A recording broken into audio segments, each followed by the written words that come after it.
Hello, and welcome back. It is Saturday, August 20th. It's about 10 o'clock at night. I just got home from work and watching a little baseball, and I'm gonna finish reading what I'm reading now. It's called The Family Compound. I'm almost done. I have like 30 minutes left according to my Kindle. It's pretty good, a little family drama.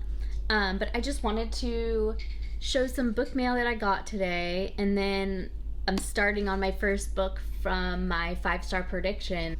So yeah, I'm gonna start reading So Happy for You. But first, let me show you what I got in the mail today. So I ordered this, but it's this cute book sleeve from Emily Cromwell Designs. I'm actually a rep for her, so if you want to save 10%, you can use code Laura10. But this is just adorable, and all of her stuff is. And it's a perfect size for paperbacks.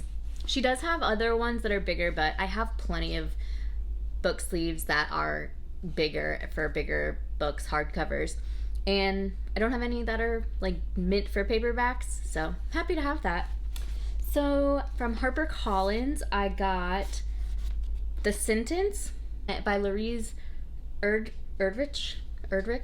I should know how to say that because I know she's a very famous author. That's embarrassing. But I'm really excited about this. It's like a spooky-ish kind of book, I think. It's a ghost story. Love that. It's about a bookstore owner who basically gets haunted by the store's most annoying customer during COVID. So, it sounds pretty good, and I'm really looking forward to reading it. So thank you so much, Harper. This is also from Harper. William Morrow is the imprint, and it's called Off With Her Head by Eleanor Herman. This one's nonfiction, and it's kind of like a look back at like misogyny and like how it all began and how the world has always kind of demonized women in power. And it sounds so good. I read the first couple of pages and I really want to keep reading it, but I feel like I have other stuff I need to get to first. But it sounds amazing. So thank you so much to William Morrow for this. And then from Entangled, I got White Lies, which is it's by Lisa Renee Jones, and it's actually like one of these like twofer books. So it's got the novel called Provocative and then another one called Shameless. I've never read anything by this author. I'm not generally into like super steamy romances, but I appreciate them sending it to me. And that is all the book mail for now. But I'm gonna get started on this So Happy for You by Celia Lasky, and I will update when I have something to say about it. Hello, so it is now Sunday. It is 3 o'clock. I've just been sitting around all day. I'm technically on reserve, which, if you don't know, means basically I'm on call for work. So they could call me if someone calls in sick for a flight, but today is my last day available before days off, so I don't think they're going to because it's 3 p.m. and they'd have to get me back by midnight, so I think I'm safe. Just took a shower, I have some baseball on, I'm watching the Phillies, and I did finish my book, The Family Compound, last night. It was good. I gave it 4 stars. It was like a good family drama. I liked the ending, and I really like family drama books. I don't know why.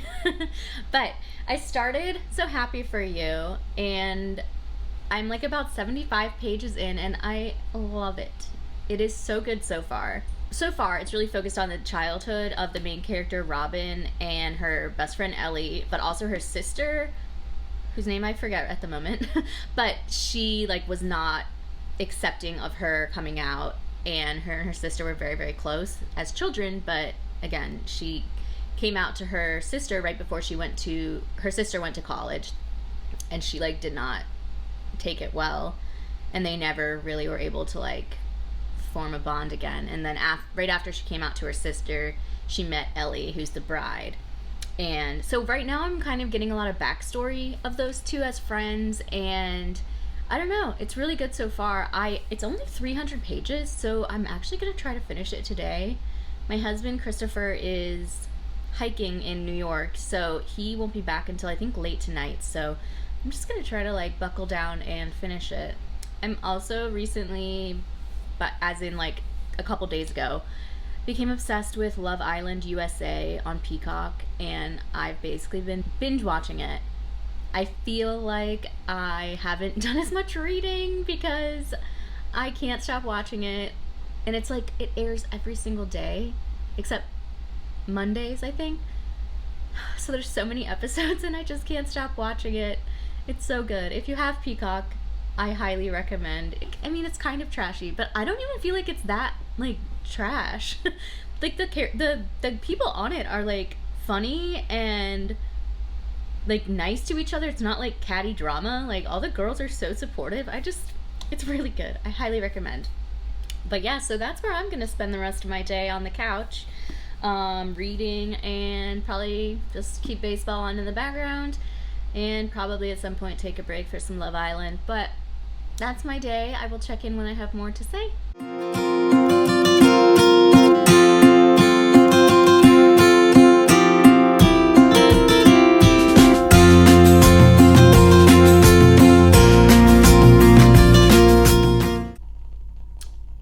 Okay, hello again. So it is now 9:47, and I've just finished reading So Happy for You, and it was 5 stars. It was so great. Definitely like what I thought it would be. Definitely super, super campy and just like unrealistic in a really entertaining way, and like not in a way that bothered me. Sometimes books like that can kind of just like take me out of the story when it's too unrealistic, but I feel like in this case it was like so like you went in knowing it was gonna be like super camp, super silly sort of. So I had a great time reading this. It's a really quick read. Like I said, it's only 300 pages, so now that I've read it I can give a better description. Like I didn't do a great job in my other video. You know, this woman Robin is going to be the maid of honor reluctantly, hi Reggie, in her best friend from childhood's wedding, and she basically, the bride keeps being super pushy about stuff and like weird about stuff and super like bridezilla-y. Robin keeps getting the feeling that like the bride is trying to kill her, and it was so good, and definitely one that I feel like people will get sucked into, because like I could not leave my house today because I was so invested in this book and I really wanted to finish it because I just needed to know how it ended. It's definitely critical of like the wedding industry and like definitely riffs on that quite a bit, but as someone who like kind of had a classic white lady wedding, I feel like it was like on point and just like on the nose. I was 24 when I got married, and that was almost 10 years ago, so I feel like I get a pass. But it was so funny. I mean, it was really a great book, and I'm so happy that my first book that I thought would be 5 stars was 5 stars. So highly recommend, and we'll see what I'm gonna read next. I've been reading Eclipse, the 3rd Twilight book. It's trash, but it's better than New Moon, the 2nd one, so that's a good thing. I hope I'm gonna finish it soon. I think I'm like 60% through. I've been listening to the audiobook, but I don't have a lot of plans this week, and usually I listen to audiobooks when I'm like doing errands and chores, so I think I'll actually read it because I can read faster with my eyes than with my ears if I am not gonna be like walking around outside a lot. So hopefully that will get done, and then I don't know, might start Big Girl, so we'll see what happens. Okay, hi again. It's been a few days since I've recorded. I had a cold, and I feel like I was just kind of like everywhere and wasn't reading a ton, and I did have to read my book club book because I'm about to leave to go to book club, and that book was Don't Look for Me by Wendy Walker, and I loved it. It was 5 stars for me, so highly recommend that one. But I actually did read the first chapter of Big Girl, and I'm liking it so far based on 1 chapter. I also just downloaded the audiobook for Hunger by Roxane Gay. I have the physical book, but like she reads the audiobook and it's like not very long, and I just felt like I needed to have it. And I had Libro FM credits just like building up because I've been getting a lot of audiobooks from the library and also from the Libro FM's influencer program. I've been getting the free copies. So I've been listening to those, and my credits for my actual account have just been like piling up. So I just went for it. So today I have book club, and then I am still not feeling amazing, so I'm probably going to come back home and just kind of relax the rest of the day. And I'm finishing another book for a read-along I was participating in on Instagram. It's Girl Forgotten by Karen Slaughter. So I'm going to finish that. I just have like 50 pages left, and then I'm going to really get into Big Girl. And then I will have updates on how that one's going and if it's turning out to be 5 stars, as well as updates on Hunger. I'm probably going to listen to it while I walk to book club, and I will let you guys know what's up with that later. I just got home from book club, and now I'm cozy up on the couch. Sorry if this video is shaky. I didn't put it in a tripod because I just couldn't be bothered.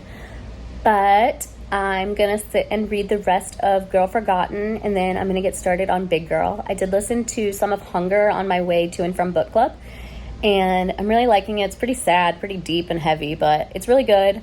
And I'll update when I have more to update with.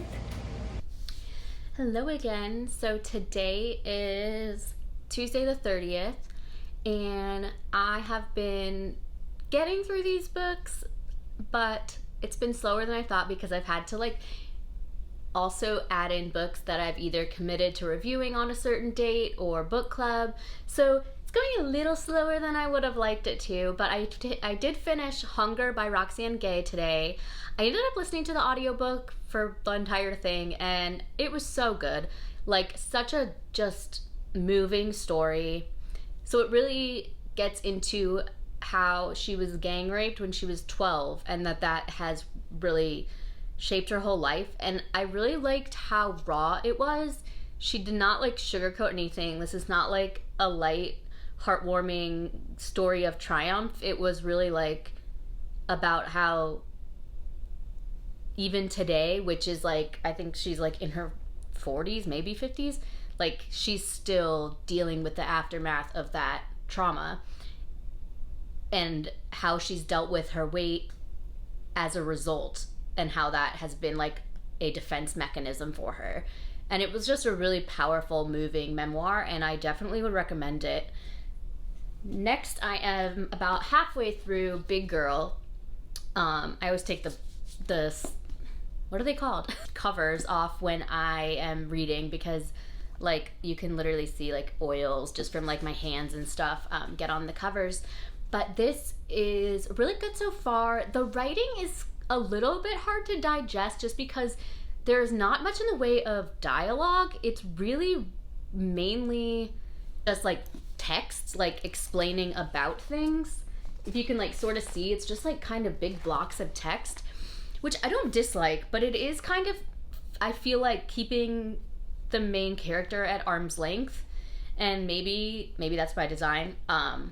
We'll let you know as I get further, but it just, I don't know, it's just like kind of making me feel a little bit like removed from the story and from her as a character. So we'll see how that goes. After this, I think I'm gonna try to read Daisy Darker. I did start listening to the audiobook of Breaking Dawn. I think I had mentioned it before, my little Twilight experiment, and we are at Breaking Dawn, so just send me all your thoughts and prayers, because can I make it through another Twilight book? We will see.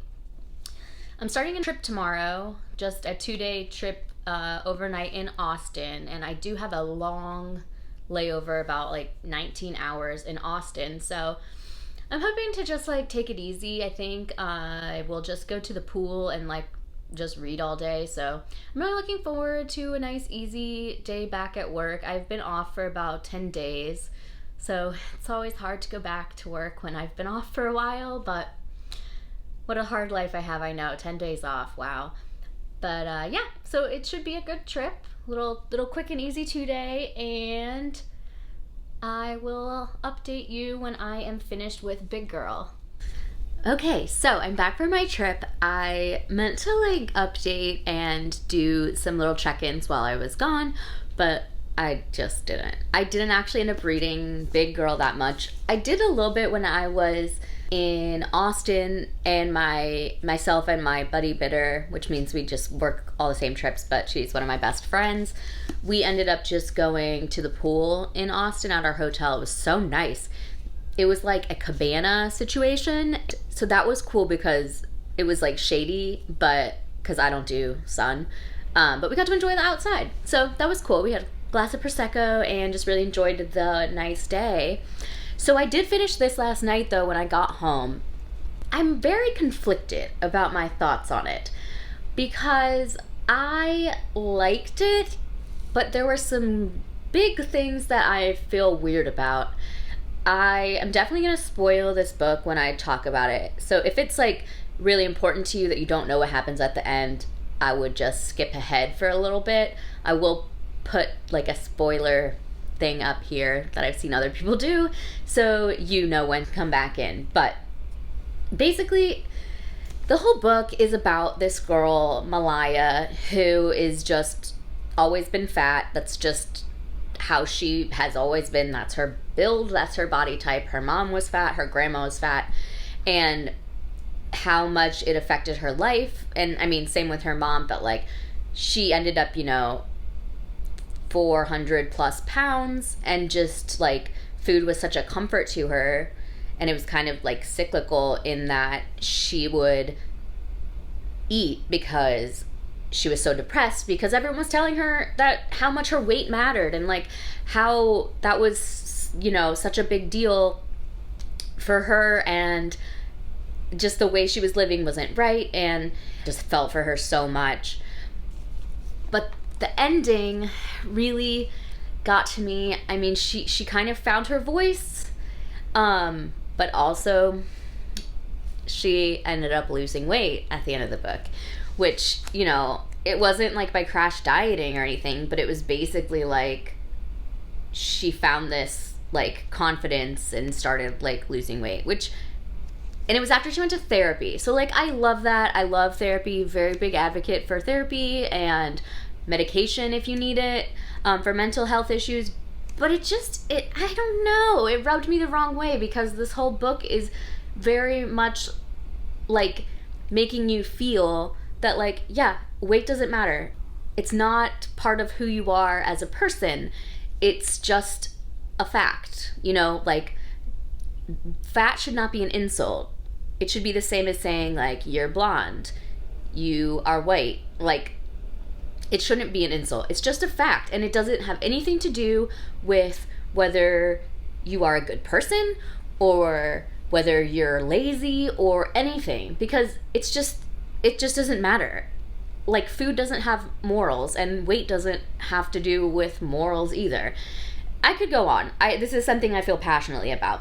And so while for most of the book, it was heading that direction, I don't know. It gave me icky feelings.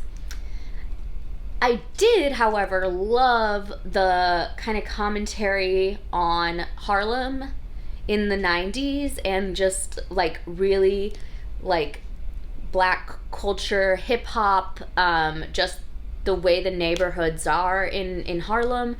And then like as the book went on, we got more kind of about like the gentrification and how like, her dad at one point walks down the street, like his neighborhood where he's always been, and I don't know, a white lady says something weird to him. I can't recall exactly what it was, but he's like, this is my neighborhood. What are you doing here? You can't like be scared of me here. Yeah, so I really liked that part. Malaya gets like obsessed with Biggie, and I thought that was fun to read about too. I don't know. I keep going back between like a 4-star or a 3-star because I did enjoy the bulk of it, and I do really hope that a lot of people read this because I think it has some really important lessons and just like it's really important, but the end just kind of killed it for me.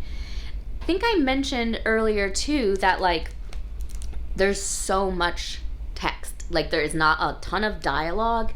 There's not a lot. Malaya doesn't talk that much. I mean, she does not have that much dialogue, and it's also from a third person voice, so it's not like we're in her head getting her thoughts and feelings.